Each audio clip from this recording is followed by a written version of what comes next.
Assalamualaikum warahmatullahi wabarakatuh. Waalaikumsalam warahmatullahi wabarakatuh. Alhamdulillah wassalatu wassalamu ala sayyidina Rasulillah sayyidina wa maulana Muhammad ibn Abdullah wa ala alihi wa sahbihi wa mawalah. La haula wa la quwwata illa billah, amma ba'du. Bapak-bapak, ibu-ibu, saudara-saudara kaum muslimin rahimakumullah. Pada pertemuan yang lalu sudah saya jelaskan bahwa hidup selalu berakhir dengan kematian. Apabila datang kematian menimpa seseorang, datanglah kiamat baginya. Itu yang disebut dengan kiamat kecil. Hakikatnya mati adalah perpindahan dari kehidupan di dunia ini menuju kehidupan di alam barzakh. Menunggu kita di alam barzakh sampai datangnya saat kiamat. Entah 10 tahun, entah 100 tahun, entah 1000 tahun, hanya Allah saja yang maha tahu. Adapun orang-orang beriman yang melakukan amal kebajikan dalam kehidupan di dunia ini, masa penantian yang lama di alam barzakh buat mereka sebentar saja. Tetapi bagi orang-orang kafir yang ingkar, yang tidak beriman kepada Allah, yang hidup di dunia cuma menumpuk-numpuk dosa, tentu penantian di alam barzakh akan merupakan waktu yang sangat lama. Bukankah dalam kehidupan kita waktu itu memang relatif? Contoh misalnya, bagi pemuda-pemudi yang sedang duduk asik memadu cinta, waktu 4-5 jam saja rasanya cuma 4-5 menit. Tenggelam oleh keasikan. Tapi buat orang yang berbaring di rumah sakit, meratap di balik-balik apa itu tembok derita kata lagu, di balik dinding-dinding penjara, sehari bagai seminggu, seminggu rasa sebulan, sebulan boleh jadi rasa setahun. Penantian yang sangat lama. Kapan kiamat itu akan datang? Ini rahasia Allah. Jangankan kita yang orang awam, baginda Nabi sendiri tidak diberitahu oleh Allah kapan kiamat itu akan terjadi. Tetapi sungguh pun demikian, banyak hadis-hadis yang menjelaskan ciri atau tanda-tanda datangnya kiamat. Nah, kalau sudah bicara soal tanda kiamat itu ada dua. Pertama yang disebut alamatus sughra, tanda-tanda kecil. Ini waktunya masih ada tenggang. Ada yang dinamakan alamatul kubra, tanda-tanda besar. Artinya kiamat sudah diambang pintu. Apa tanda-tanda kecil dari datangnya hari kiamat itu? Misalnya, kata Nabi, apabila ilmu sudah diangkat oleh Allah. Artinya, apabila ulama sudah banyak wafat, minat orang belajar agama berkurang, lalu kebodohan nampak merajalela di mana-mana, zina dikerjakan secara terbuka, minuman-minuman keras jadi kebanggaan, itu termasuk di antara tanda-tanda kecil terjadinya hari kiamat. Apalagi misalnya iza waladatil ammatu rabbataha, apabila budak sudah melahirkan tuan. Apa maksudnya? Ada yang mentafsirkan apabila anak sudah bisa membudaki orang tuanya. Orang tua yang melahirkan dia, yang membesarkan dia, demi setelah si anak besar jadi orang berpangkat, bertitel, berharta, berkedudukan, jadilah orang tua itu budaknya. Sehingga sering dibilang kalau orang tua kaya, anak jadi raja. Tapi kalau anak yang kaya, orang tua sering jadi budak. Apalagi munculnya fitnah yang bergelombang, timbul perang antara dua bangsa yang besar, waktu berjalan terasa sangat pendek sekali. Itu merupakan tanda di antara tanda-tanda kiamat. Termasuk di dalamnya sulit membedakan mana laki, mana perempuan. Kan kalau tanda-tanda kayak begini sekarang sudah banyak kita lihat kan? Ulama banyak wafat, penggantinya sulit. Zina dikerjakan berterang-terangan, minuman keras jadi kebanggaan. Banyak anak membudaki orang tuanya, sulit membedakan mana laki, mana perempuan. Kadang-kadang dari belakang kita lihat perempuan benar, begitu kita colek nengok jenggotan.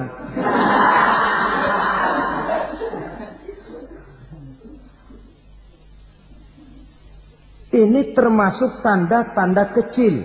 Masih ada tenggang sampai akan terjadinya kiamat itu. Nah, yang dimaksud dengan tanda-tanda besar, ini tanda besar artinya kiamat sudah di ambang pintu. Pertama, matahari terbit dari sebelah barat. Apabila matahari sudah terbit dari arah sebelah barat, tertutuplah sudah pintu taubat. Bersabda Nabi kita, la taqumus sa'atu hatta tatlu'a syamsu min maghribiha. Tidak akan datang hari kiamat sampai matahari terbit dari arah sebelah barat. Fa iza tala'at, manakala matahari telah terbit dari arah sebelah barat, wara'ahan nasu, manusia banyak menyaksikan itu, amanu ajma'un, mereka pun lalu beriman. Yang tadinya kafir, yang tadinya ingkar, yang tadinya membangkang, setelah melihat matahari terbit dari sebelah barat, buru-buru beriman, berlomba-lomba mengucap dua kalimat syahadat. Tapi apa yang terjadi? Kata Nabi, wadzalika hina la yanfa'u nafsan imanuha lam takun amanat min qabl. Hari itu adalah hari yang iman sudah tidak berguna lagi bagi seseorang apabila sebelumnya memang dia tidak pernah beriman. Au kasabat fi imaniha khaira, atau beriman tetapi tidak pernah melakukan kebajikan di dalam keimanannya itu. Hari yang sudah kasib, hari yang sudah terlambat, beriman tidak akan ada gunanya lagi. Ini pelajaran buat kita. Sebelum sang surya terbit dari sebelah barat, sebelum nafas sampai di tenggorokan, artinya pintu taubat masih terbuka. Kalau dua hal itu sudah terwujud, nafas sudah sampai di kerongkongan, atau matahari sudah terbit dari arah sebelah barat, tertutuplah sudah pintu taubat. Tak ada lagi gunanya pangkat, jabatan, harta, bahkan beriman pun dalam suasana macam itu. Too late, kata orang Kulon. Sudah terlambat. Matahari terbit dari arah sebelah barat. Itu tanda besar, artinya kiamat sudah di ambang pintu. Lalu apalagi tanda besar? Munculnya Dajjal. Dajjal artinya pendusta-pendusta yang menyesatkan manusia. Ada dua macam Dajjal, saudara. Ada Dajjal kecil. Ini Dajjal kelas teri. Kalau ini sejak zaman Rasulullah sudah ada itu. Tiap zaman ada. Di zaman Rasulullah misalnya ada yang bernama Aswad al-Unsi. dari Yaman. Ada yang namanya Musailamah Al-Kazzab dari Yamama. Ada yang namanya Ibnu Sayyad dari Madinah. Ini dajjal-dajjal di zaman Rasul. Musailamatul Kazzab memproklamirkan diri jadi nabi dia. Di zaman Rasul masih hidup. Ini dajjal zaman Nabi. Di zaman sahabat muncul dajjal-dajjal. Di zaman kita sekarang ini dajjal-dajjal pun gentayangan. Dajjal-dajjal kelas teri. Kerjanya mendustakan manusia, menyesatkan manusia, memalingkan manusia dari jalan yang benar dan diridhoi oleh Allah Subhanahu wa taala. Adapun yang merupakan tanda besar dari datangnya kiamat, dajjal-dajjal kelas kakap. Pembohong-pembohong besar yang menyesatkan masyarakat manusia berpaling dari jalan Allah mengikuti jalan mereka. Apa sih ciri dajjal itu? Kata Nabi dalam hadis Bukhari Muslim, "Innad dajjala", sesungguhnya yang namanya dajjal itu yakhruju, satu saat akan muncul mendekati hari kiamat. Wa inna ma'ahu ma'an, si dajjal ini membawa air. Wa naran, dan juga membawa api. Dua simbol. Di tangan yang satu dia bawa air, di tangan yang satu dia bawa api. Wa ammal ladzi yarahu an-nasu ma'an fanarun. Adapun yang orang banyak lihat air, hakikatnya adalah api. Yang dilihat api, hakikatnya adalah air. Oleh sebab itu, kalau api yang ditawarkan, ambillah air. Kalau air yang ditawarkan, pilihlah api. Maksudnya apa ini? Ini bahasa simbol, saudara-saudara. Dajjal bicaranya seolah-olah untuk kepentingan manusia. Menawarkan surga. Surga yang dia tawarkan hakikatnya neraka. Hai manusia, kalau kau mau bahagia, jangan dekat-dekat dengan agama. Solat itu tidak efektif dan efisien, tidak produktif dari segi ekonomi itu. Menghadiri majelis taklim cuma buang-buang waktu. Tahajud, tasbih, tahlil, baca Quran, apa itu? Pekerjaan mubazir saja. Hidup ini cuma sekali. Masa yang cuma sekali, manfaatkan dengan sebaik-baiknya. Mumpung. Dibawanya sifat mumpung, tetapi dalam pengertian yang sangat negatif. Bicaranya seolah-olah untuk kepentingan manusia, tetapi sebenarnya menjerumuskan manusia. Menawarkan air, tapi sebenarnya api. Menawarkan api, tapi hakikatnya air. Buat apa kamu sholat? Buat apa kamu bayar zakat? Buat apa kamu puasa? Surga yang dicanangkan Dajjal, hakikatnya neraka. Neraka yang digambarkan Dajjal, pada dasarnya adalah surga. Jadi memutarbalikkan fakta itu kerjaan Dajjal. Yang hak jadi batil, yang batil dibilang hak, yang benar jadi salah, yang salah malah jadi benar. Tuntunan disuruh jadi tontonan, tontonan malah menjadi tuntunan. Itu pekerjaan Dajjal profesinya. Zamannya Nabi Adam, Dajjalnya kan iblis. Betul? Betul. Apa sih dan kerayuan iblis itu? Allah setelah menciptakan Nabi Adam kan bilang, Adam, kau dan istrimu Hawa tinggal di surga ini. Seluruh fasilitas yang ada di surga persilahkan kau nikmati. Satu yang tidak boleh, jangan coba-coba dekati pohon khuldi. Dekat saja jangan, apalagi sampai memetiknya. Datang Dajjal yang namanya iblis ini. Adam, kamu tahu nggak kenapa tidak boleh makan buah khuldi? Ya nggak tahu, pokoknya saya dilarang. Bodoh kamu Dam. Khuldun artinya kekal. Kalau kamu makan itu buah, kau akan kekal di surga buat selamanya. Allah tidak kepengen, maka dilarang kamu makan buah khuldi. Kalau kau ingin kekal di surga Adam, makan saja. Saya bicara begini ini untuk kepentingan kamu Adam. Ini kan ciri-ciri Dajjal. Bicaranya sih seolah-olah untuk kepentingan Nabi Adam. Hakikat sebenarnya menjerumuskan Nabi Adam supaya ingkar dan melanggar larangan dari Allah Subhanahu wa ta'ala.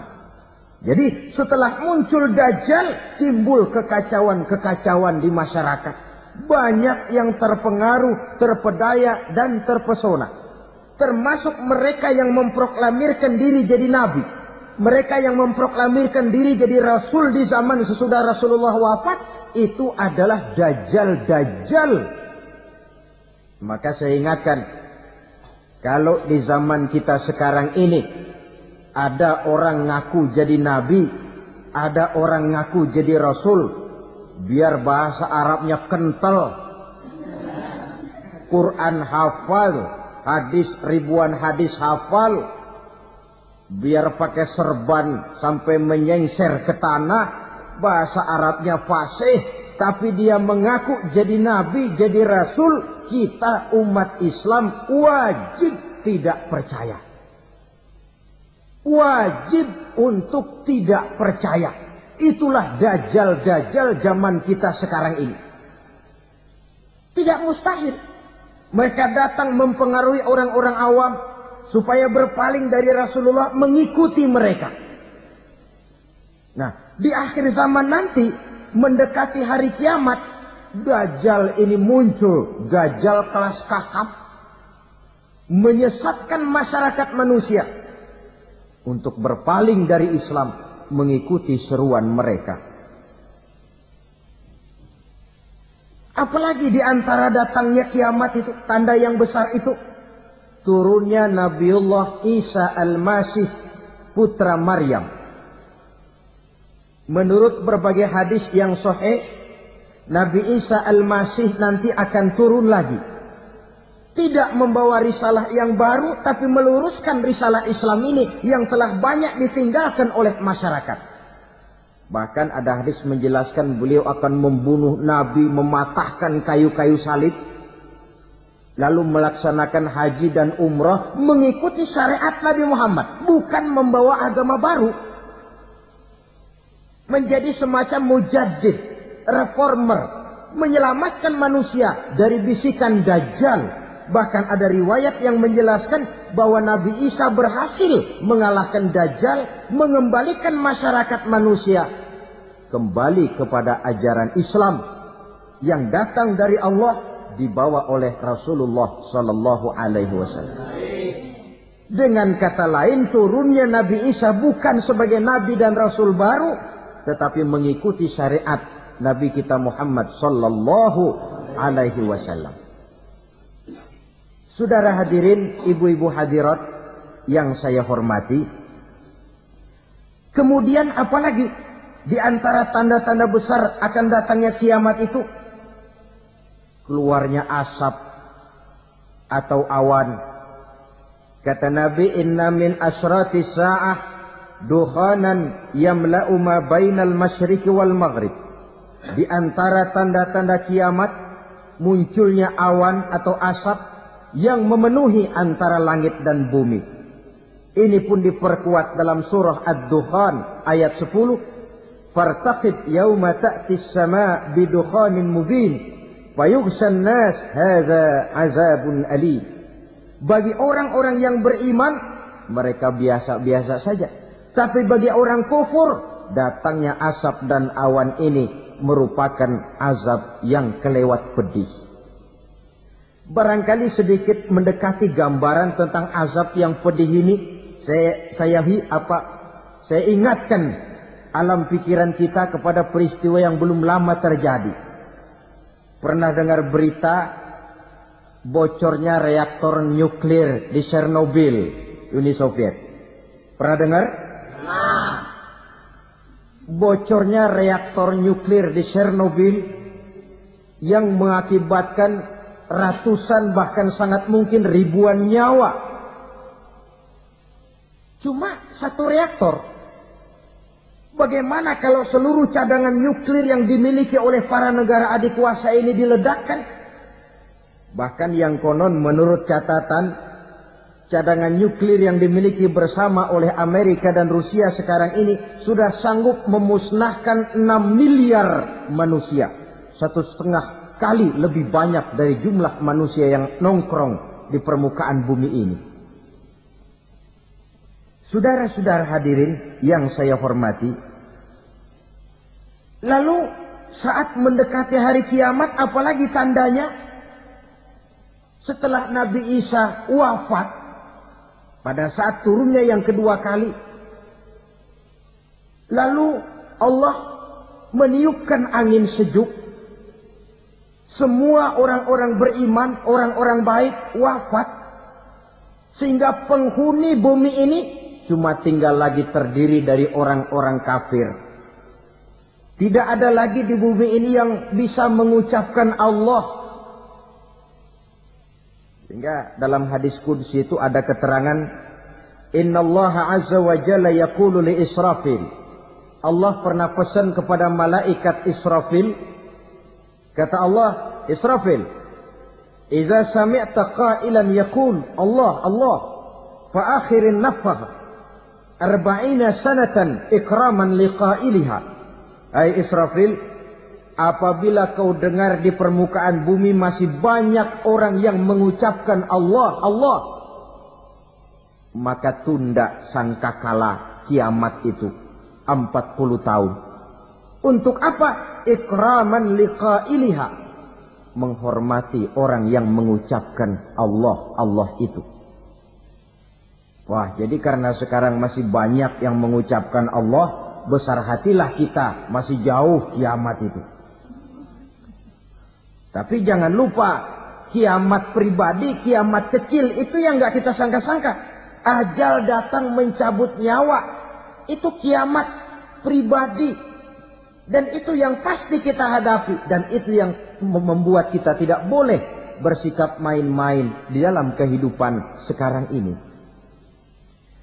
Saudara hadirin yang saya hormati, tidak ada lagi orang-orang muslim. Seluruh penduduk dunia ini kafir. Lalu terciptalah struktur sosial yang berlandaskan prinsip hidup semau gue. Bakal terjadilah prinsip di mana yang kaya menyantap yang miskin, yang kuat menindas yang lemah. Hidup sudah bagaikan di rimba belantara. Berlaku hukum rimba, siapa yang kuat dia yang menang, siapa yang lemah menjadi mangsa. Timbul kekacauan, maksiat merajalela, munkarat menjadi-jadi. Sehingga isi bumi ini penuh dengan segala macam perbuatan dosa. Tidak ada perlunya lagi alam diperpanjang temponya. Datang saat yang sudah dijanjikan oleh Allah Azza wa Jalla. Maka terjadilah yang disebut kiamat kubra. Kiamat besar, kiamat hancur-hancuran. Bagaimana kejadian ini dimulai? Dalam surah Az-Zumar ayat 68. Allah subhanahu wa ta'ala berfirman, wa nufikha fis suri fasa'iqa man fis samawati wa man fil ardi illa man sya'allahu. Maka manakala ditiuplah sangkakala, terkejutlah seluruh yang ada di langit dan seluruh yang ada di bumi. Bila saat kiamat datang, Allah perintah malaikat Israfil, Israfil, tiup sangkakalamu. Ditiuplah sangkakala oleh malaikat Israfil. Yang akibat daripada tiupan itu, seluruh yang ada di langit, seluruh yang ada di permukaan bumi terkejut. Yang ada di langit siapa? Malaikat kan. Bayangin aja kalau malaikat kaget, apalagi kita. Terkejut seluruh makhluk yang ada di bumi, yang ada di langit mendengar suara sangkakala itu. Bunyinya tidak sanggup kita bayangkan dahsyatnya. ledakan nuklir, ledakan neutron, belum apa-apa ketimbang bunyi sangkakala malaikat Israfil ini. Nah, lalu mendengar bunyi sangkakala ini, gemparlah makhluk, kacaulah alam. Bumi gempa, planet-planet bertabrakan, gunung meletus, air laut tumpah ke darat, angin topan bertiup, halilintar menyambar. Lalu semua yang bernama hidup mati total. Mati bareng tanpa persiapan. La haula wala quwata illa billah. Saya kadang-kadang dalam tafakur bermohon, ya Allah, mudah-mudahan saya enggak nemuin kiamat beneran. Ngeri. Tidak bisa kita bayangkan macam apa suasana seperti itu. Allah saja banyak memberikan gambaran, misalnya Al-Qari'ah, wa mal Qari'ah, wa ma adraka mal Qari'ah. Kejadian yang menggemparkan. Tahukah kamu apa kejadian yang menggemparkan itu? Yauma yakunun nasu kal farasil mabsus wa takunul jibalu kal ihnil manfus. Pada saat itu manusia berterbangan bagai kupu-kupu. Gunung berterbangan seperti kapas ditiup angin. Gunung saja macam kapas, konon lagi manusia. Kematian total, mulai semut sampai gajah mati.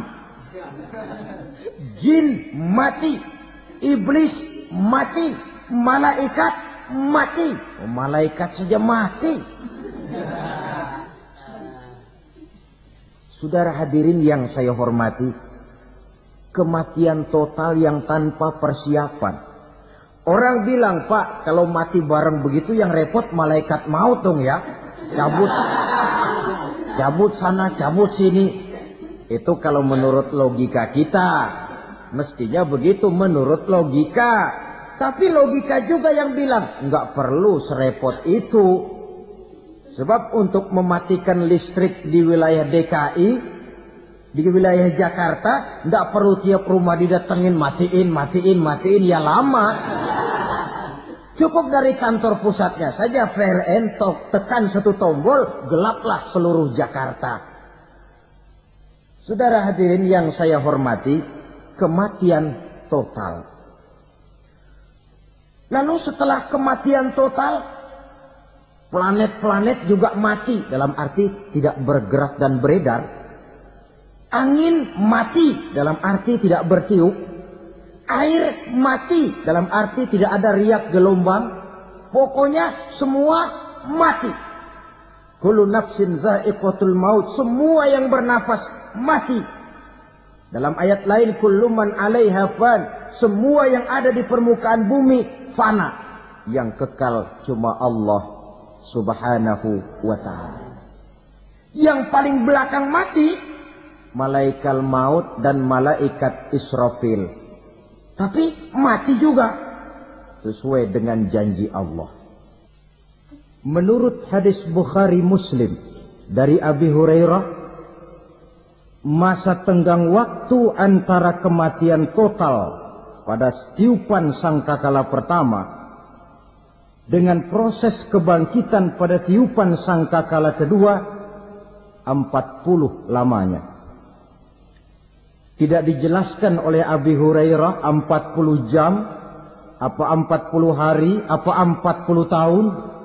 Hadis-hadis cuma menyebutkan 40 saja. Sunyi alam. Yang tinggal cuma Allah saja lagi. Ketika itu Allah berseru-seru, katanya, limanil mulkul yauma. Siapa para penguasa hari ini? Mana itu raja-raja dan penguasa yang dulu mengaku jadi Tuhan? Fir'aun. Mana Fir'aun sekarang? Yang dulu jadi raja, merasa berhasil, sombong, lalu tidak mau turun-turun dari kekuasaannya. sampai kepada puncak kekurang ajarannya mengangkat diri jadi Tuhan. Mana itu Fir'aun? Namrus, mana sekarang Namrus? La ilaha illa ana. Ternyata tidak ada Tuhan lain selain daripada aku, kata Allah. Proses kemudian, saudara-saudara, turunlah hujan dari langit. 40 lamanya hujan itu. Tidak jelas juga 40 jam atau 40 hari. Setelah air turun membasahi, datanglah tiupan sangkakala yang kedua. Semua yang bernama mati bangkit dari kuburnya masing-masing. Ini yang disebut Yaumul Ba'thi, hari kebangkitan. Allahu Akbar. Pada saat kita bangkit dari kubur kita masing-masing, kumpul di padang mahsyar namanya. Bayangin aja, saya sendiri nggak sanggup bayangin. Manusia sejak zaman Adam sampai zaman kiamat kumpul bareng di tempat sama. Berapa banyaknya itu?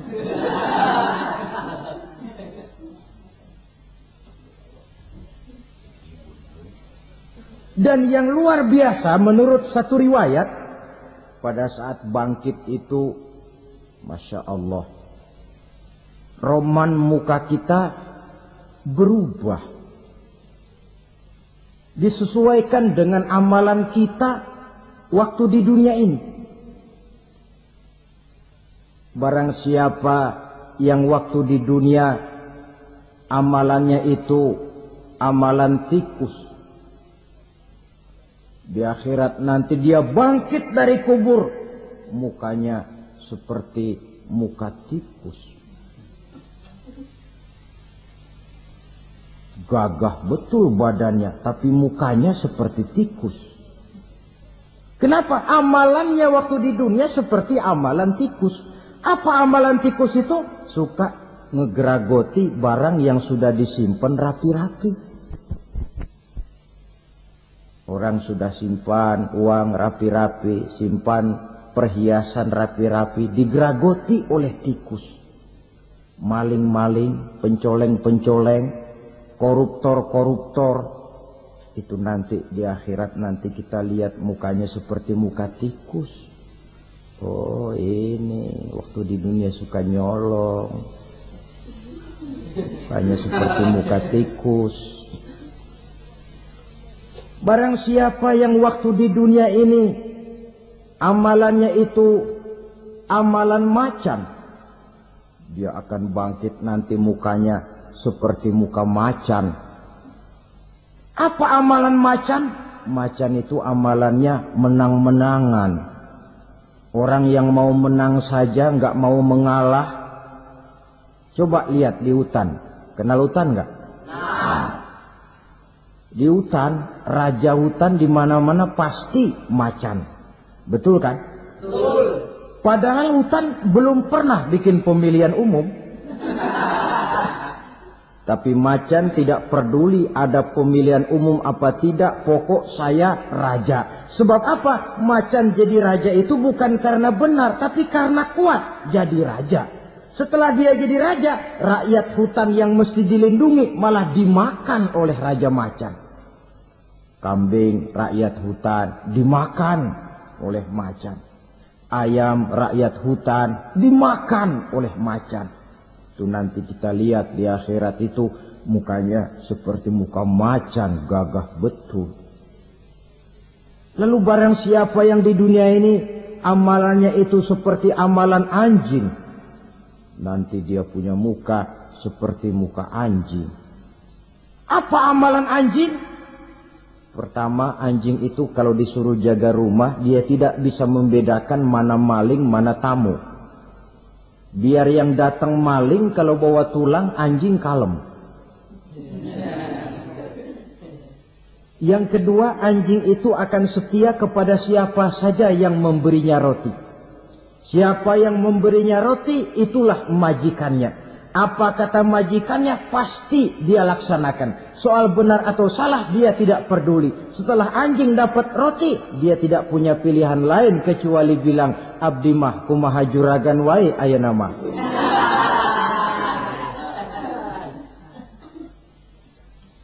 Saudara hadirin yang saya hormati, berkumpul di padang mahsyar, tiap orang sibuk dengan persoalannya masing-masing.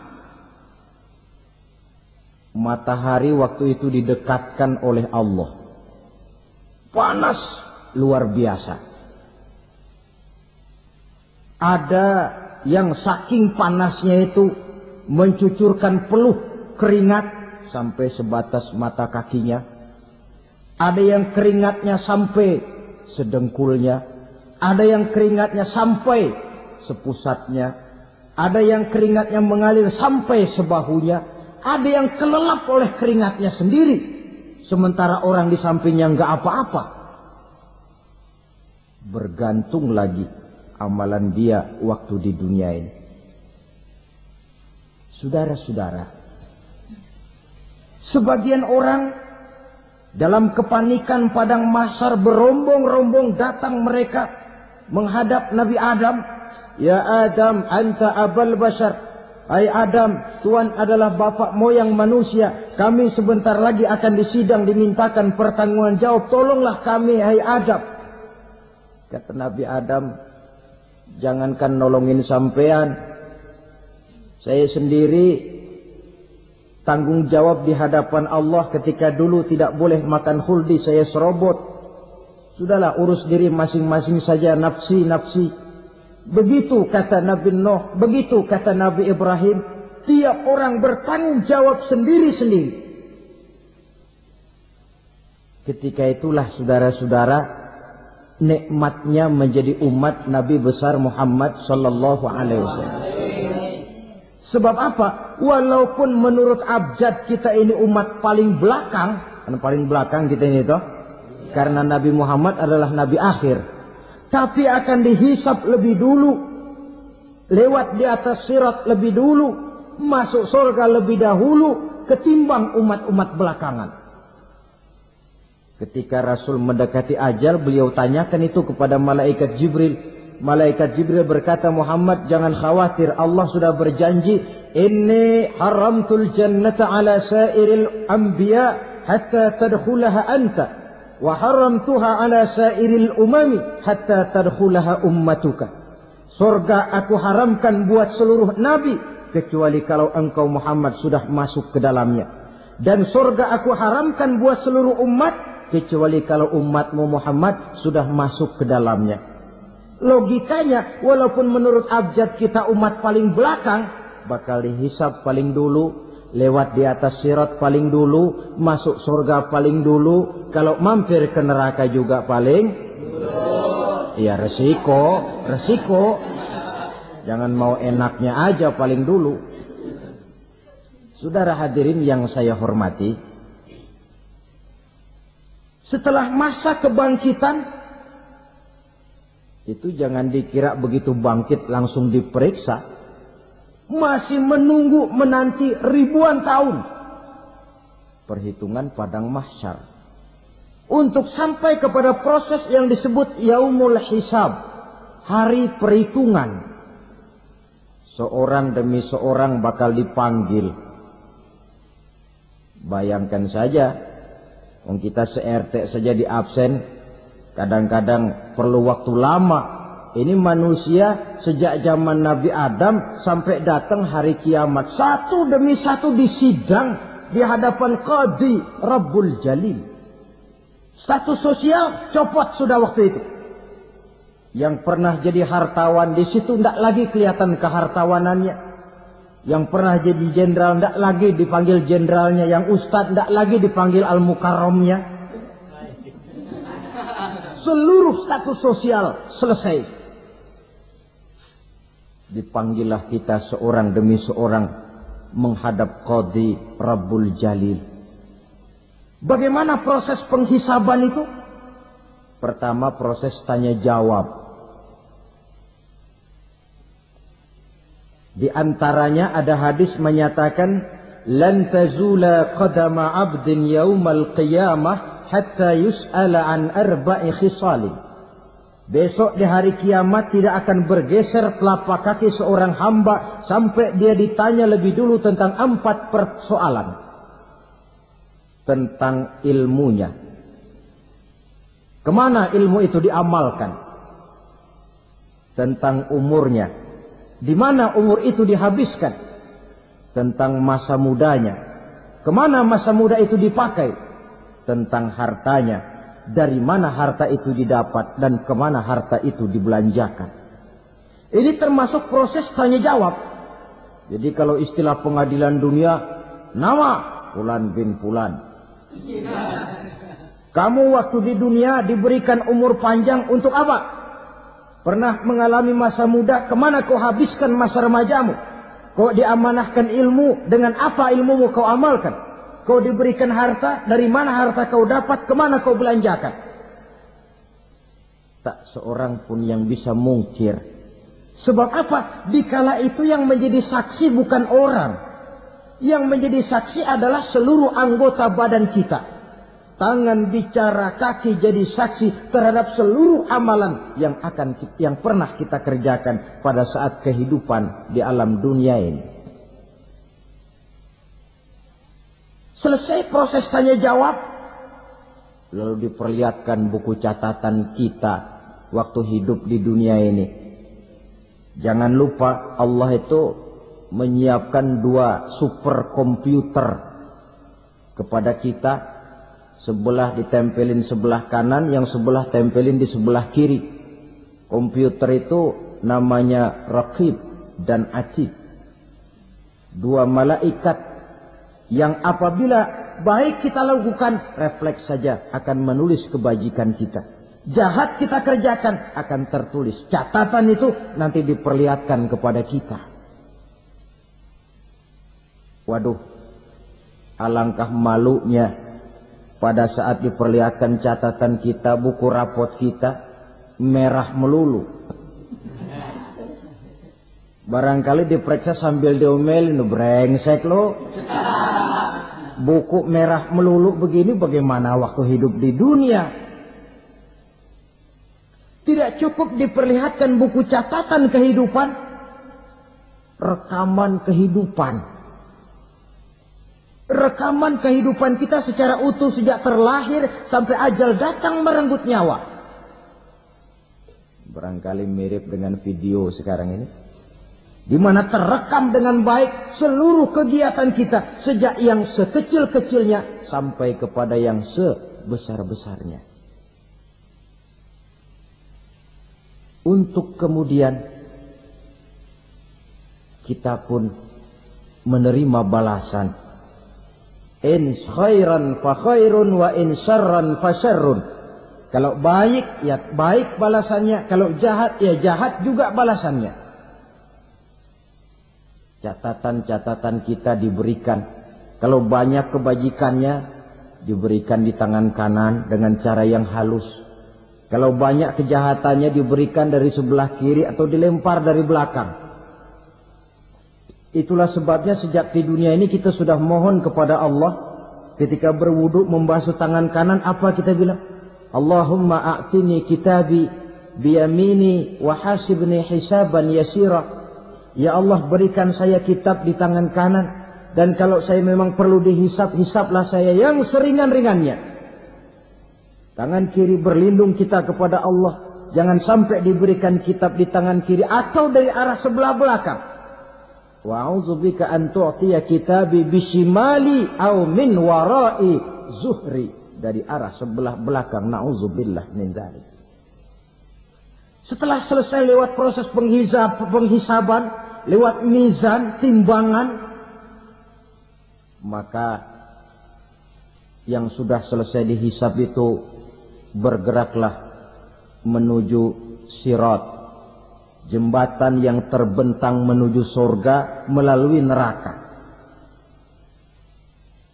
Saudara-saudara, panjangnya perjalanan sirat itu memakan waktu ratusan tahun.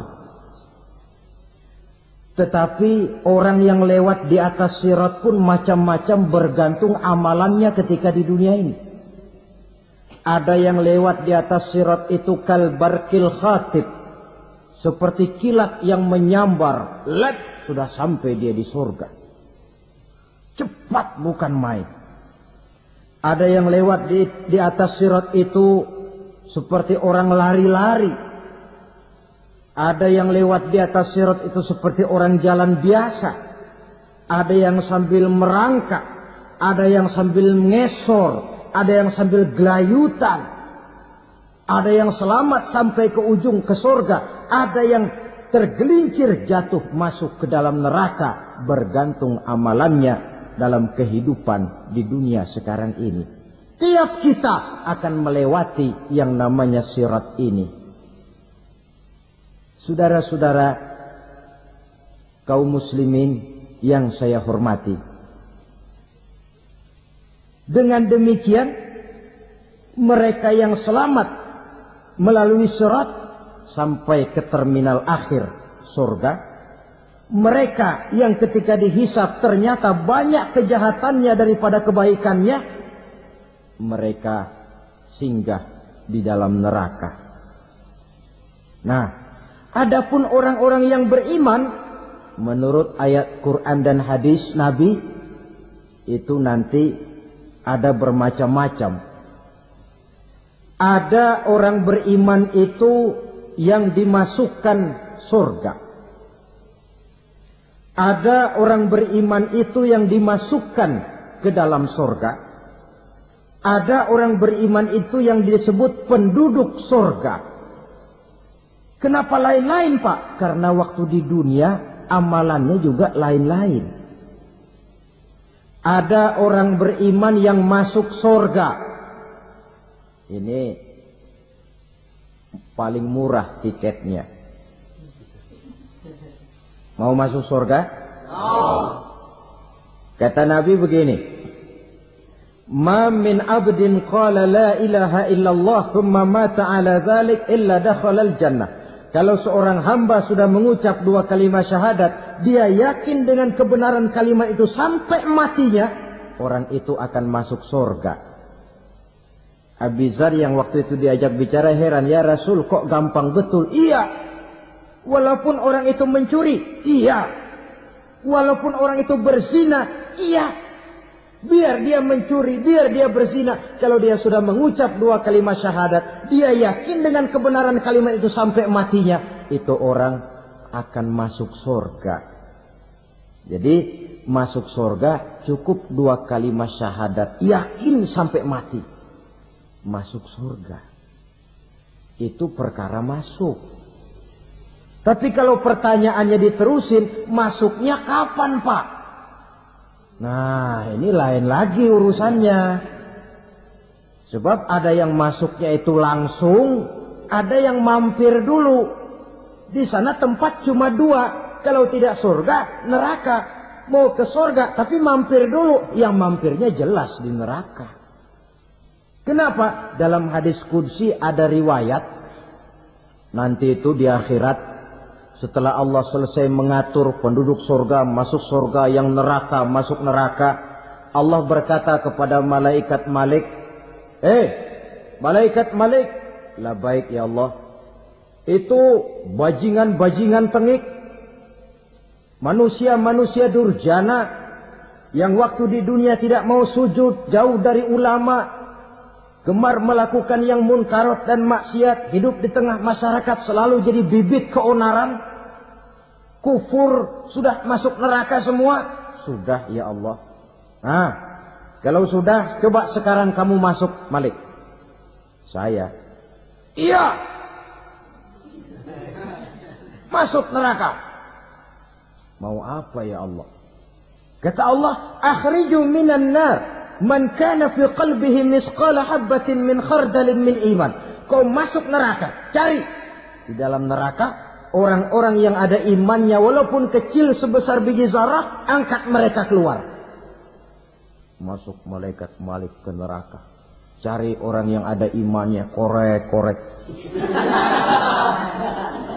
Ya repot, udah pada gosong. Yang ada imannya diangkat ke atas, yang ada imannya diangkat ke atas. Lalu dimandikan di Nahrul Hayat, namanya sungai kehidupan di akhirat nanti. Cakep lagi rupanya, bersih lagi wajahnya, apel di hadapan Allah. Kata Allah, bagaimana mas? Kapok enggak sampean? Kapok ya Allah. Nah, kalau kapok, idhab fadkhulil jannah. Pergi, masuk surga sana. Berangkat mereka ke surga. Ketemu sama teman-temannya yang udah sampai lebih dulu. Yang nggak pakai mampir lagi. Terjadi dialog. Kata teman-temannya yang udah pada nyampe duluan, mas, iya. Emang baru sampai? Saya baru sampai. Memang mampir di mana dulu, mas? Kita sudah lama sampai di surga. Saudara buka surah Al-Muddatsir ayat 34-35. Ma salakakum fis saqar? Kenapa kamu mampir di neraka Saqar? Qalu lam nakum minal musallin. Mereka menjawab, kami mampir di neraka Saqar, mas, gara-gara dulunya kami waktu di dunia tidak pernah sholat. Tidak pernah sholat? Tidak pernah. Kan rumahnya dekat masjid. Cuma dekat doang, mas. Sholat mah enggak saya. Enggak pernah ngasih makan fakir miskin. Enggak pernah hadir di majelis taklim. Pendeknya enggak pernah melakukan kebajikan. Maka saya pun mampir di neraka Saqar. Untung betul saya punya iman, mas, sedikit. Waktu hidup di dunia dulu saya pernah mengucap 2 kalimat syahadat. Sekali-kalinya waktu mau kawin. Masya Allah. Untung saja kawin. Kalau nggak kawin, polos.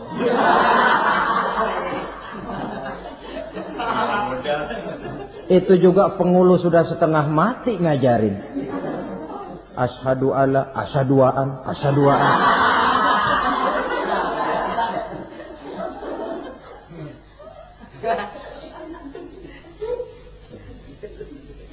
Ini namanya masuk surga. Ada mampir dulu. Ada pula orang mukmin itu yang dimasukkan surga. Namanya dimasukkan kan terima beres. Saya masuk ke rumah, jalan sendiri, cari tempat sendiri. Saya dimasukkan ke dalam rumah, terima beres. Pokok ada di dalam, itu dimasukkan namanya. Nggak pakai mampir. Tapi tentu tiketnya lebih mahal ketimbang yang pertama tadi. Apa kata Allah? Innal ladzina amanu wa 'amilus shalihat la ukaffiranna 'anhum sayyi'atihim wa la udkhilannahum jannah. Sesungguhnya orang-orang yang beriman kemudian beramal soleh, kami hapuskan segala dosa dan kesalahannya, kami masukkan mereka ke dalam surga. Lihat ayatnya. Allah yang memasukkan, kita yang dimasukkan. Tidak pakai transit, tidak usah mampir. Cuma tidak cukup syahadat, tidak cukup amanu, tapi diiringi dengan wa'amilus salih. Iman, amal. Tidak cukup syahadat, lalu dibuktikan dia sholat, dia zakat, puasa, lalu dia melakukan berbagai macam kebajikan. Ini yang menyebabkan dia tidak pakai mampir di tempat yang bernama Saqar. Lalu ada pula orang mukmin itu yang disebut penduduk sorga. Wah, ini sudah VIP ini. Ashabul jannah, penduduk sorga. Siapa mereka? Kata Allah, innal ladzina amanu summa istaqamu fala khaufun 'alaihim wala hum yahzanun ulaika ashabul jannah hum fiha khalidun. Sesungguhnya orang-orang yang beriman lalu istiqamah, tetap dalam melaksanakan perintah Allah, tidak goyah, tidak labil tapi stabil, istiqamah, mereka tidak takut dan tidak bersedih hati. Merekalah penduduk surga. Iman, istiqamah. Tidak punya duit, sembahyang. Banyak duit, sembahyang. Miskin, sembahyang. Kaya, tetap sembahyang. Istiqomah. Kadang orang kalau susah rajin ke masjid, banyak duitnya ngelihat masjid melengos. Itu yang dibilang waktu miskin hamba Allah, setelah kaya jadi hamba harta. Bergeser, tidak ada nilai istiqomahnya. Saudara-saudara, dengan begitu penduduk neraka itu dua. Ada penduduk permanen, ada penduduk yang semi permanen. Yang semi permanen orang-orang beriman yang mempunyai dosa besar. Mereka masuk ke neraka untuk menerima azab sesuai dengan dosanya. Bila selesai masa azab itu, mereka akan diangkat untuk ditempatkan kembali ke dalam surganya Allah Subhanahu wa ta'ala.